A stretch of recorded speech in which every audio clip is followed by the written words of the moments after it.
So Facebook was down for almost an entire day a couple of weeks ago. And in this episode, we're going to break down exactly what that means for online entrepreneurs, as well as 3 strategies that you could be leveraging to protect your business moving forward. This is one of those episodes that you want to save and listen to over and over again, and you want to share it with a friend. So don't go anywhere. We're about to get started. So from the time I'm recording this episode, it's actually been exactly 2 weeks since Facebook went down for quite a few hours, almost an entire workday. And a lot of people freaked out. A lot of people were like, I might need to switch up my strategy. And it was actually really interesting because it sparked this conversation over on our Instagram account after the service was restored, as well as inside our Business Lounge community where I teach and coach and mentor creators and leaders and entrepreneurs. And it was really shocking to receive as many messages as I did. I got so many DMs, so many chats via our website, so many people tagged me and were just like, Kim, holy crap, you've been warning us about this. You've been telling us this was coming and it's here. It's just, I couldn't stop thinking about you today, or thank you so much for preparing us for all these years. And that just really was a validating moment for me. Not because I'm just like, I told you so, but because I've been preaching this message for like 5 years now. You can ask our members inside the Business Lounge. It's one of the things that I talk about all the time, and the importance of having resilience, the importance of really following one of my number 1 business rules, which is never, ever, ever build your business on somebody else's business. Why? Well, we're seeing why, because you can't control what that business is going to do. And Facebook is a business at the end of the day. There's so many directions that we can take this podcast that I just do not have time to cover in one episode. But we will be discussing this in more detail moving forward, from the Facebook whistleblower situation where they're actually advocating for more censorship, to kind of looking at where social media is going in general, and how so much of the good of what social media is, and so much of the good of what this era, this information era, and all this innovation from the tech world, all of that good is getting weaponized in some pretty scary ways, from social credit reports to actually integrating this entire propaganda around climate change. There's so much to unpack, and it's hard to do so in a way that isn't purely political or isn't purely about business. Like, we have to understand how politics plays a role in all of this. Kind of if we go back to 2018, when Facebook was actually, or even like Mark Zuckerberg was actually giving his testimony in front of the Senate. It was really interesting, Congress, I shouldn't say the Senate, in front of Congress. It was really interesting to see how the government had been pressuring Facebook for years and years and years and years to give them access to their data. And that, coupled with probably a lot of other things, from an elitist propaganda machine to political influences, so much of what used to be good got really corrupted. And we can talk about so many things, like whether you like Zuckerberg or not, whether he's the good guy or the bad guy. At the end of the day, it's more about how do we actually deal with all of this? How do you prepare your business in a practical way? And I think the number 1 thing that you need to do is you need to understand what is really happening.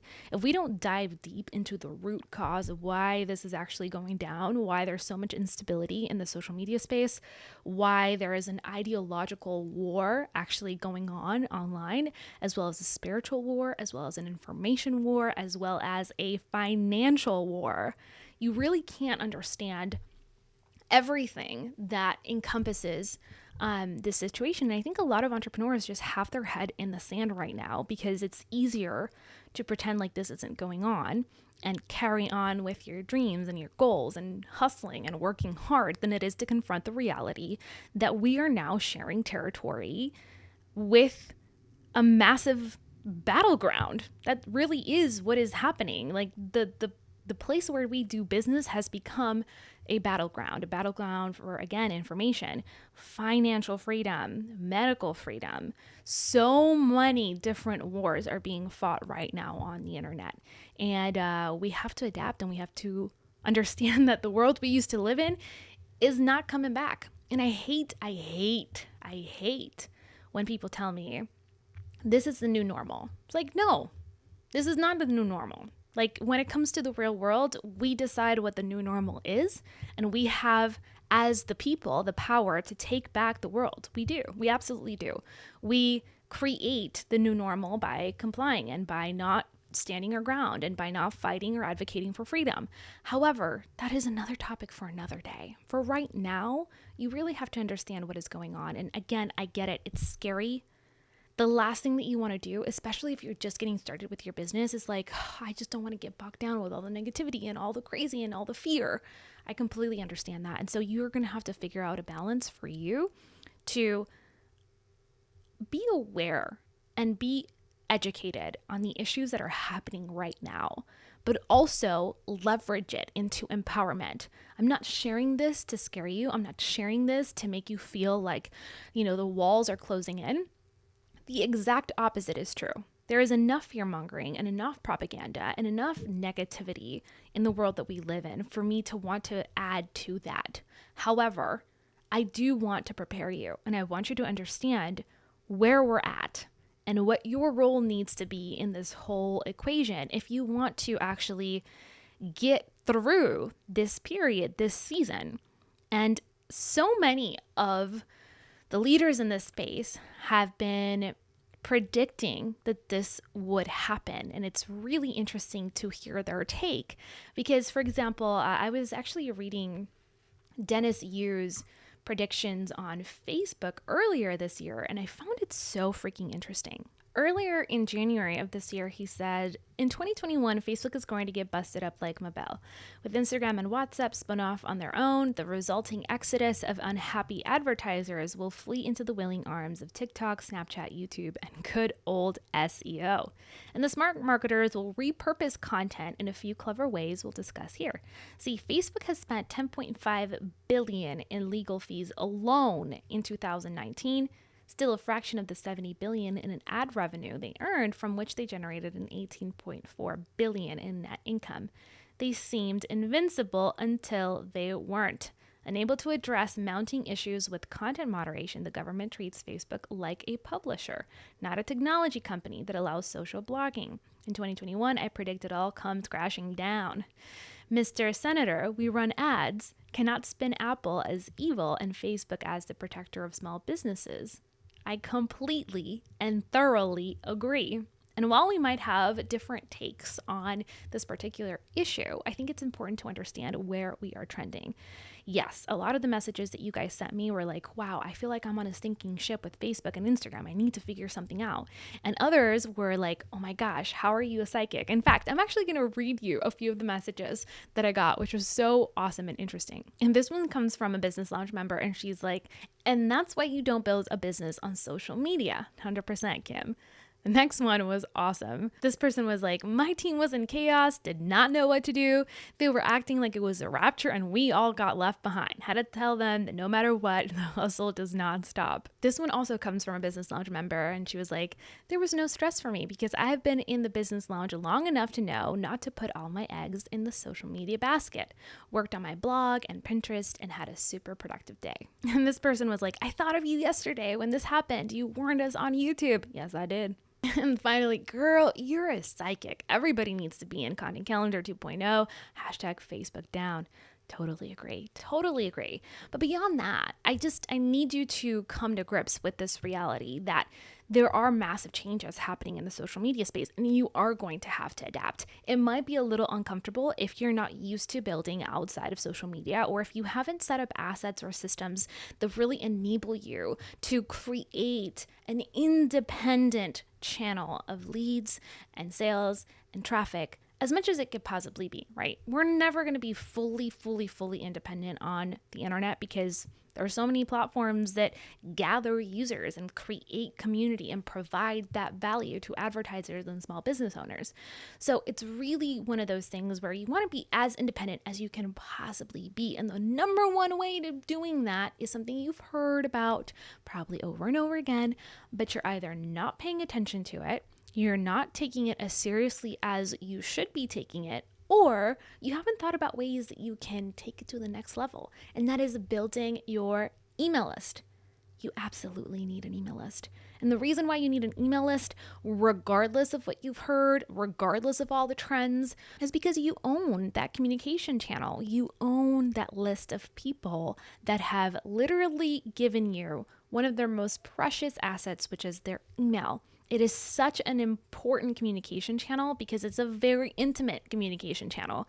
It's one thing to follow you on Facebook or on Instagram or on TikTok. That's easy, that's simple, that doesn't really take a huge yes. But to give you an email, something as precious as that, something as, busy as email is, it really is such an important gift that you should not be taking for granted. And so if the last time that you sent a newsletter was a few weeks ago and you're not keeping up with your email list and adding value and treating them like the VIPs in your business, this is a good chance to wake up and start treating your list like the leads that they are, right? These are people who have literally given you one of their most precious assets, have given you access to their inbox, and now you need to add value to their lives. I like to tell our members inside the Business Lounge that you should be emailing your list at least once a week, at the very least once a week.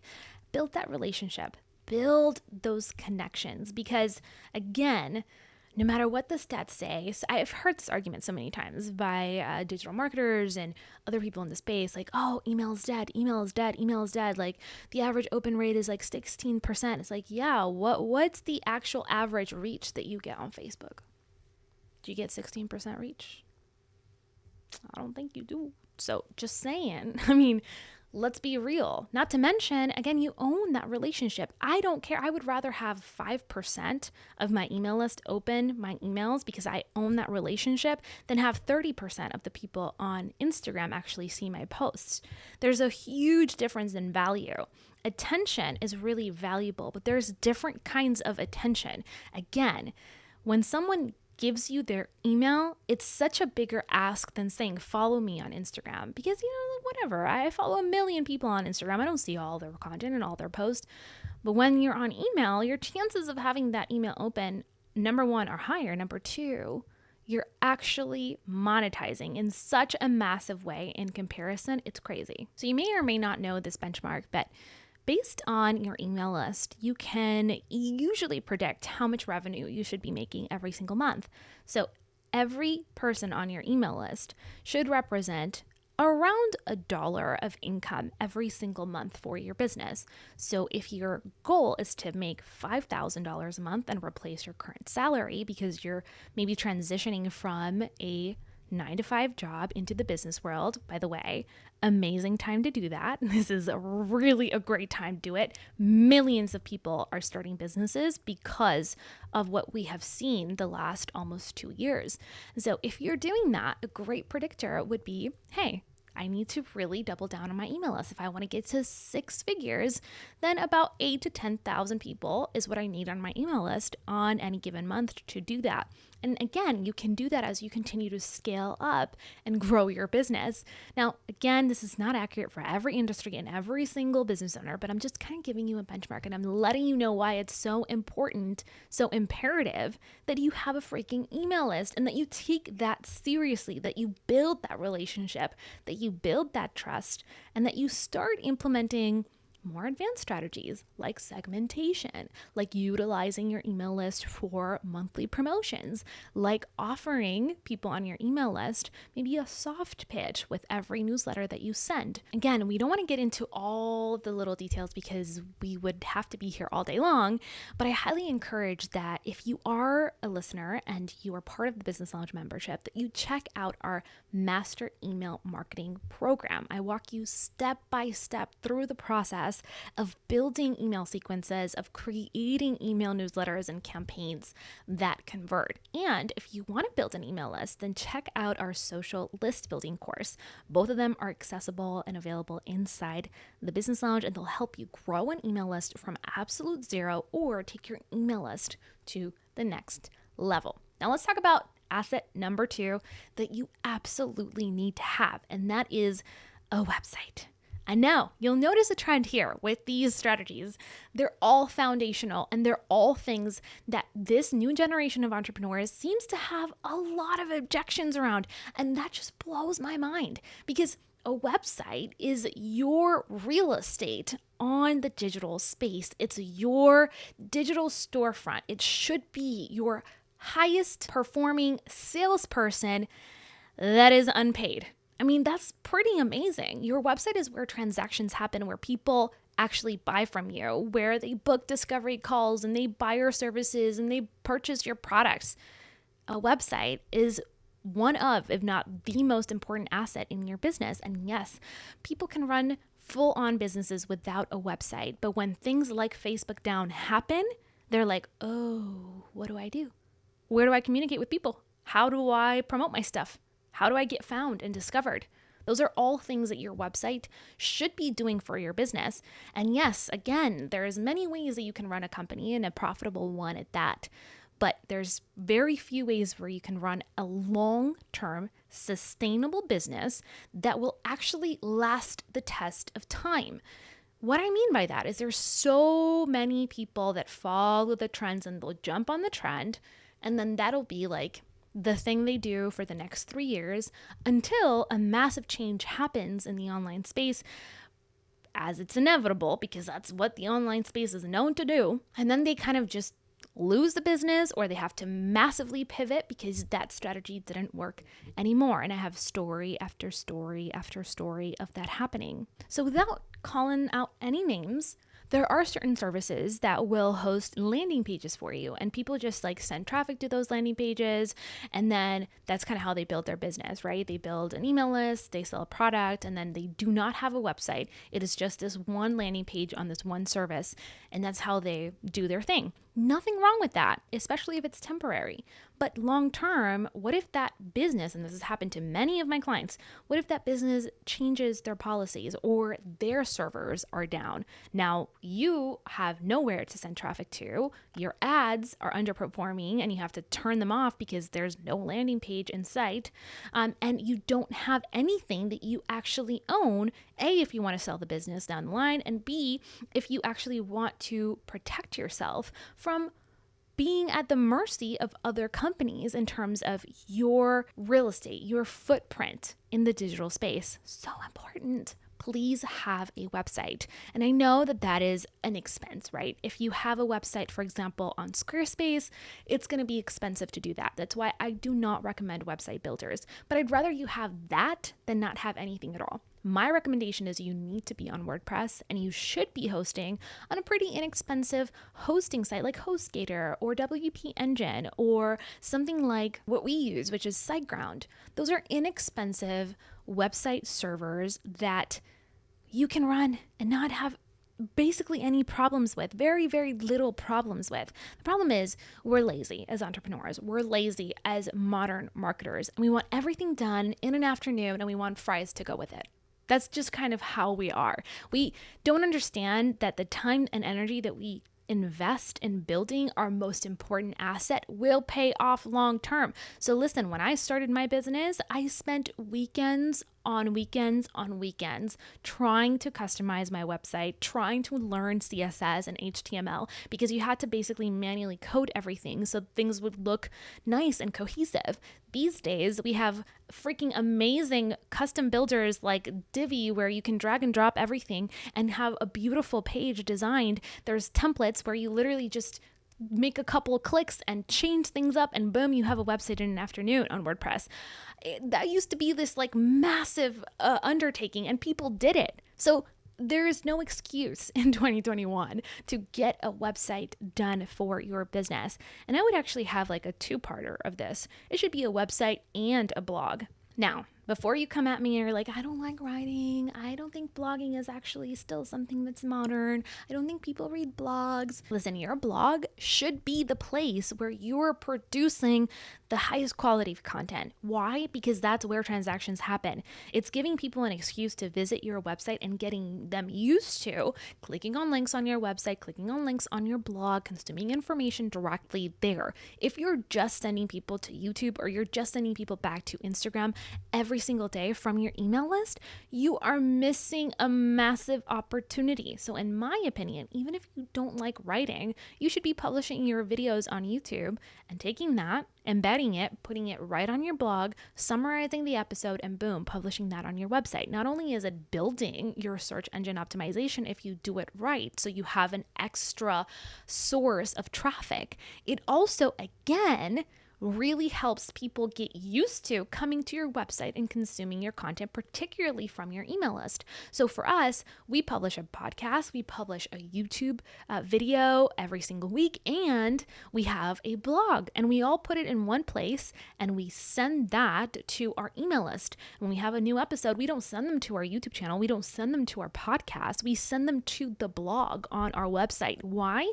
Because we run ads on our own content, and it allows us to sell more of our products, programs, and services. And I've been doing this way since 2012. So don't be telling me that it doesn't work, because I see it work every single day, and it works for my clients and my customers and the people that we coach inside the Business Lounge. So a website and a blog is a must have, even if you do not like writing like I do.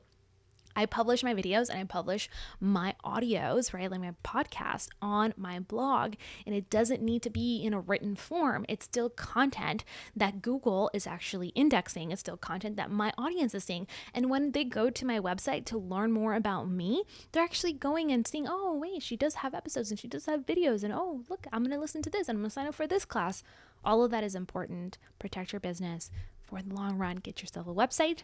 Get yourself a blog, even if you don't use it as a traditional blog in the written form. All right, and strategy number 3, or move number 3 that you need to make right now, is start looking at alternative social platforms. Now, this is a little bit controversial just because there's a lot of opinions and a lot of propaganda around social media platforms that are alternative, particularly because these massive tech giants do not, like, it's not in their interest to have competition. And if they have competition, they're going to put, you better believe they're going to put a bunch of resources in making sure that these platforms are defamed, these platforms have bad PR, et cetera, et cetera, et cetera. So there's tons of different alternative social media platforms that are up and coming. And I want to encourage you to really think about, okay, how can I move my business? How can I take my fans and followers on the main tech platforms like YouTube and Facebook and Instagram and WhatsApp, and move them over to an alternative tech platform that I have a little bit more trust around. So do your research. This doesn't have to be something that you do immediately, but have that in the back of your mind as a thing that you want to start shooting for. So this for me started about 1.5 years ago when all of this started happening with the pandemic, and I started to see these community guidelines change, these terms of service change, lots of really scary stuff in the social media space. Thankfully, I was ready and positioned for it. So I started doing a lot of research on what were the other platforms that we could be leveraging, because I'm always thinking about our students and our customers. The first thing I was telling Chris, like, I remember just sitting at our kitchen table and being like, dude, I'm so worried. I'm so worried about what's happening. And I'm not so much worried for us because I think we're in a place where we have built these assets over time. But I'm really worried for business owners in TBL and all of our other courses who might just be getting started and they just don't know where to go or what to do. And I have to figure out a solution, and I have to do it for them. I have to figure out how we can start leveraging these negatives that are happening in the social space into positives. And I think there's a lot of them, as we will talk about here. But the first thing I was looking at was like, okay, what are some other platforms that we can start analyzing, checking out? And so I looked at a lot of them. Again, so much of this is wrapped up in politics. So much is wrapped up in just misinformation and BS from the media, from mainstream media, who has alternative motives in defaming and giving all these platforms a bad rap. So I started looking at platforms like MeWe. I started exploring Gab and Parler and Telegram and looking at all these different features and how they're designed and what their founders actually believe in. Because again, there's this mistrust, right? Like I've started developing a serious mistrust for big tech, as we've seen how they've colluded in many instances to basically erase small businesses from the internet. And they've done this outside of the political space. I have so many different stories, and we'll talk about this later, but there's like a cowboy in Austin who was talking about how all of these major payment platforms decided to, at the same time, just completely remove his access to payment options, things like PayPal and Venmo and Cash App, all pulled out of his business and said, no, you can't use our service because the product that you are selling is highly controversial and we don't agree with it. Again, this product is like, it's an apothecary business. It's purely political and ideological. And so if you think that this is just happening in the political space, it is not. It is definitely not. And if you think that this is only happening to conservatives, it is not. And thinking that you're going to vote a certain way and going to be automatically protected is extremely foolish. This will happen. The reason they're doing this and the way that they're doing is really interesting. They're just going after fringe people and slowly tightening the grip until they're going to dictate what we can and cannot sell online and what we can and cannot say. I mean, they're already dictating what we can and cannot say. So this is why this is so important. You have to understand that there is a big fight going on. And by supporting alternative platforms, you're not just sticking it to big tech, you're also creating a backup plan for your business. So I love having an email list. I love having a website. Prioritizing that, maybe thinking more about SEO is key. But the last thing you can do is start planting a flag outside of big tech.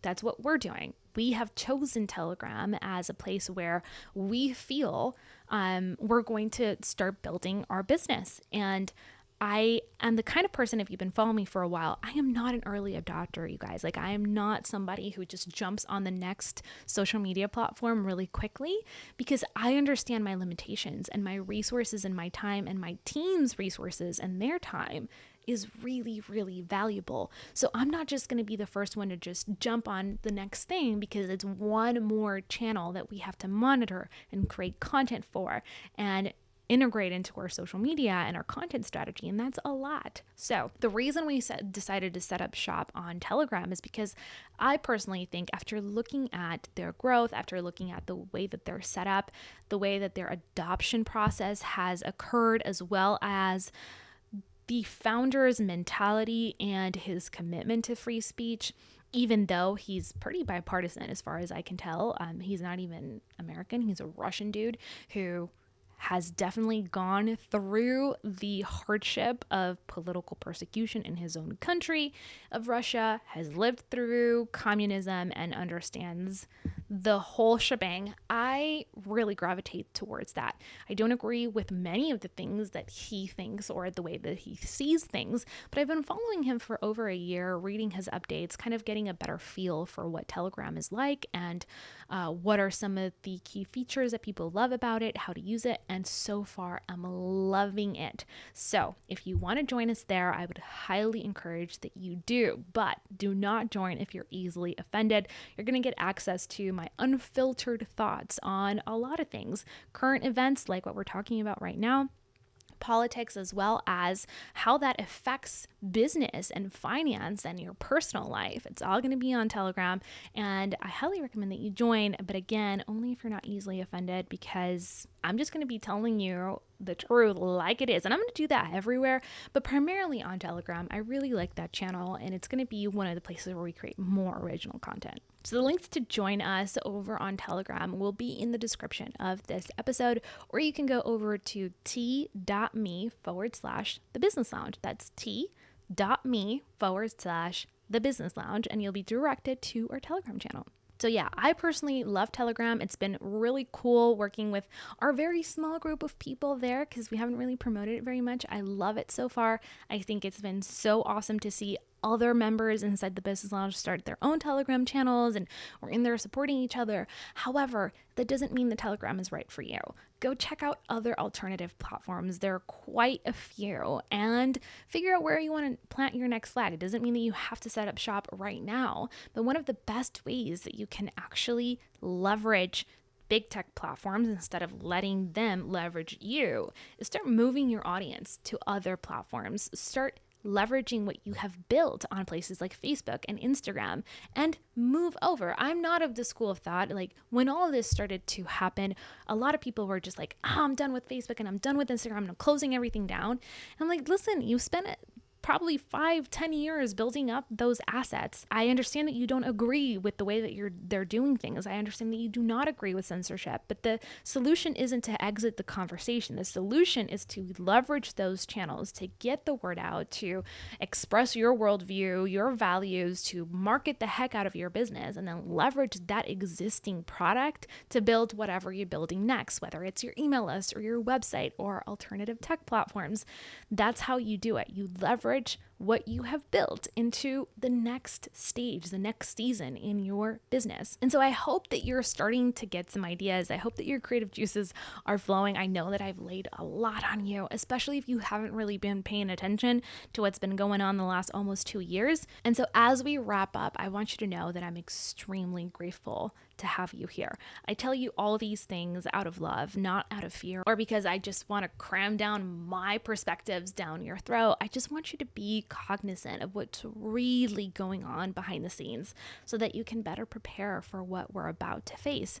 Again, it's coming out of a place of empowerment. I think that you really own your power as an entrepreneur. You own your power as a strong individual when you are informed and when you understand what is happening and when you can develop strategies to leverage the negative into a positive. There's so many good things coming out of all of this shuffle. Again, in the greatest times of change, there's been the greatest opportunities.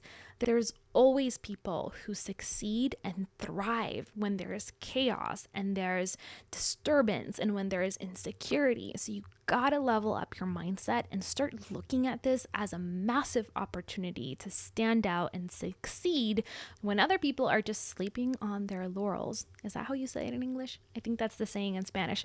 Regardless, you get the point. Lots of people just not paying attention. This is your chance to stand out and do something that might be scary and outside your comfort zone and something that might feel really uncomfortable, but you got this. And I'm going to literally be with you the entire step of the way. And so listen, I hope that this was helpful for you. If it was, would you do us a solid? Subscribe to the podcast and to the YouTube channel. It's a small thing that goes a really long way for our business, as well as sharing this with a friend, with an entrepreneur, a fellow leader or creator who's trying to make sense of what is going on in the world right now and needs some practical strategies to move forward with confidence. I love you. I mean it.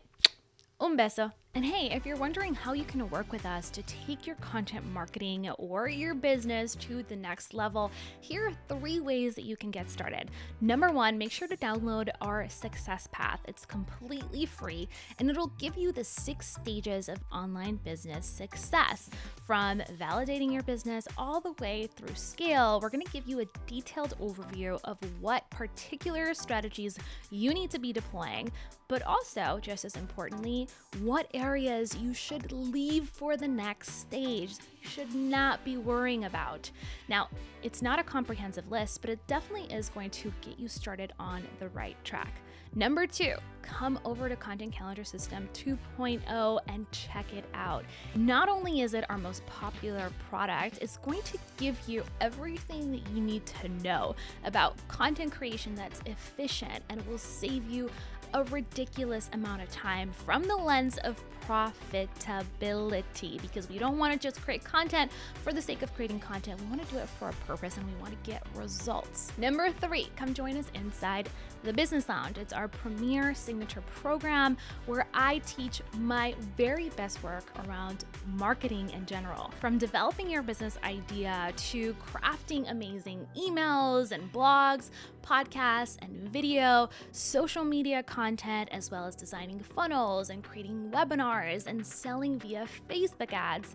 All of that training is jam-packed inside the Business Lounge. Not just that, but you're also going to get monthly coaching calls with me and my co-pilot, Chris, where you get to ask us questions. We review your sales strategies and your sales funnels, and we give you feedback in real time. You're also going to have access to our Facebook group and our private forum, where you can connect with thousands of other online entrepreneurs who are just where you're at right now. And you're going to be able to feel that sense of community and get feedback from those people in real time as well. All the information will be linked in the description box below, and I will see you in the next episode. Un beso. Bye for now.